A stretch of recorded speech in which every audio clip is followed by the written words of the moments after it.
जो 56 साल पहले जो जान माल का जो क्षति हुई थी, इस बार इतने बाढ़ आने के बावजूद भी ठीक है, कहीं ना कहीं कुछ बांध टूट गए। जब सब कोई समझ रहा था कि अब बाढ़ खत्म हो गया, बाढ़ नहीं आएगा, वैसे समय में तो नेचुरली लोग थोड़ा रिलक्टेंट हो जाता है कि अब बाढ़ का समय खत्म हो गया, थोड़े और जल संसाधन विभाग से लेकर के हम लोग सब लोग थोड़ी और मतलब चौकस रहते तो हो सकता है कि जो हुआ वो भी नहीं हो पाता। आप देख रहे हैं लाइव बिहार, मैं हूं आपके साथ असलम अब्बास। कोसी और गंडक के त्राहिमाम से एक तरफ सुशासन बाबू पर सवाल उठा रही है विपक्ष, तो दूसरी तरफ अब नीतीश कुमार के खास मंत्री अशोक चौधरी ने अपने ही मंत्री पर बड़ा सवाल उठा दिया। जी हां, विजय चौधरी जिनके पास जल संसाधन विभाग है, उन पर सीधे अशोक चौधरी ने निशाना साधा है। पत्रकारों से बातचीत करते उन्होंने साफ कह दिया है कि अगर तैयारी पहले से पुख्ता होती, तैयारी मजबूत होती, तो शायद इतना माल जाल का नुकसान नहीं होता। जरा सुनिए किस तरीके से अशोक चौधरी बिहार के जल संसाधन मंत्री विजय कुमार चौधरी पर बोलते हुए नजर आ रहे हैं। तो हर साल आगमन होता है और अपने जो बिहार के और देश के जो महापुरुषों उनके प्रति अपनी श्रद्धांजलि व्यक्त करते हैं और आने वाली पीढ़ी को उनसे सीख लेने के याचना करते हैं, प्रयास करते हैं कि आने वाली पीढ़ी उनको देखे कैसे देश आज़ाद हुआ, कैसे हमारे महापुरुषों ने अपना त्याग दिया। सर, बात की जाए बाढ़ पीड़ितों के लिए केंद्र सरकार ने करोड़ों रुपया दिया है, लेकिन तेजस्वी यादव 2008 की याद दिला रहे हैं पोस्ट करके कि सोनिया गांधी यहाँ पर पहुँची थी और मनमोहन सिंह पहुँचे थे, लालू यादव। देखिए, ऐसा है कि बाढ़ पे जो माननीय नेता ने SOP बनाया है, कोसी की जो त्रासदी हुई थी 2000 हम समझते हैं 8 में, और कोसी त्रासदी के बाद जो माननीय नेता ने काम किया, याद होगा कि कोसी त्रासदी के बाद यही बिहार के लोगों ने नीतीश कुमार को क्विंटलिया बाबा कहा करते थे। जहाँ जहाँ बाढ़ पीड़ितों के बीच नीतीश जी जाते थे, लोग कहते थे क्विंटलिया बाबा आ गए।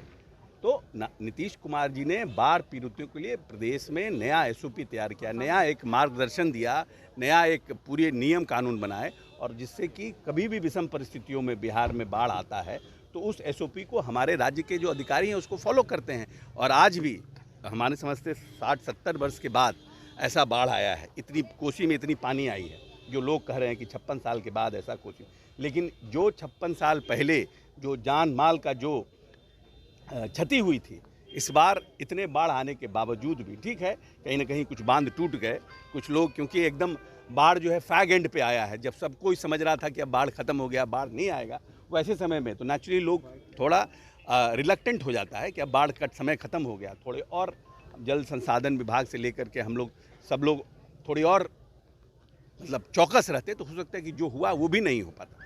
लेकिन फिर भी जिस तरह से राहत चल रहा है और जिस तरह से हर माननीय नेता सबको DBT ट्रांसफ़र करने वाले हैं, अभी जो राज्य सरकार का जो हमारे पास जो हमारी पूंजी है, बजट है, उससे हर को आने वाले समय में हर व्यक्ति को 7-7 हज़ार रुपया उनके अकाउंट में दिया जा रहा है, हर लोगों को भोजन हमारे यहाँ चल रहा है। तो पूरी व्यवस्था हमारे पर, परिस्थितियाँ यही तो बिहार का दुर्भाग्य है कि हम बाढ़ से भी ग्रस्त हो जाते हैं।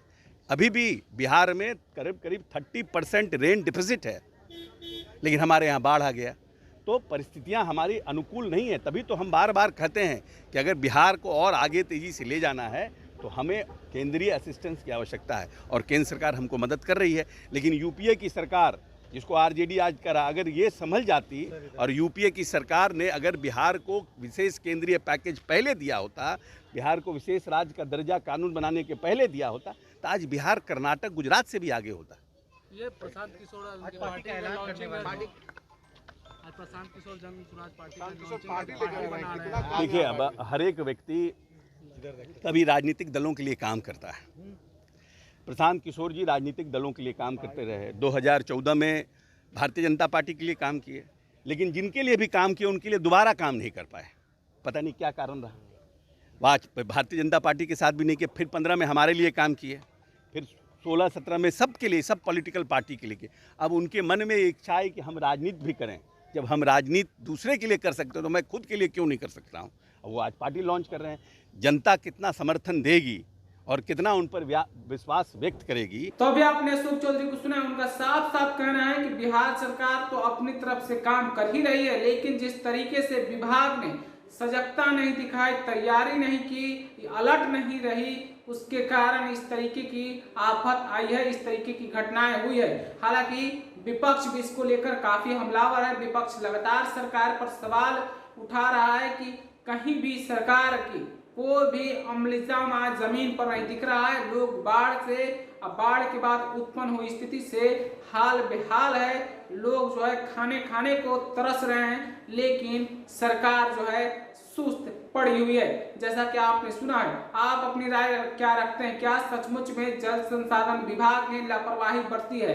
क्या जल संसाधन विभाग के मुखिया विजय कुमार चौधरी पहले से अलर्ट नहीं थे? जिस तरीके से अशोक चौधरी ने इस बात को कहा है, आप अपनी कमेंट हमें जरूर पहुंचाइएगा। तब तक के लिए आपका बहुत बहुत शुक्रिया।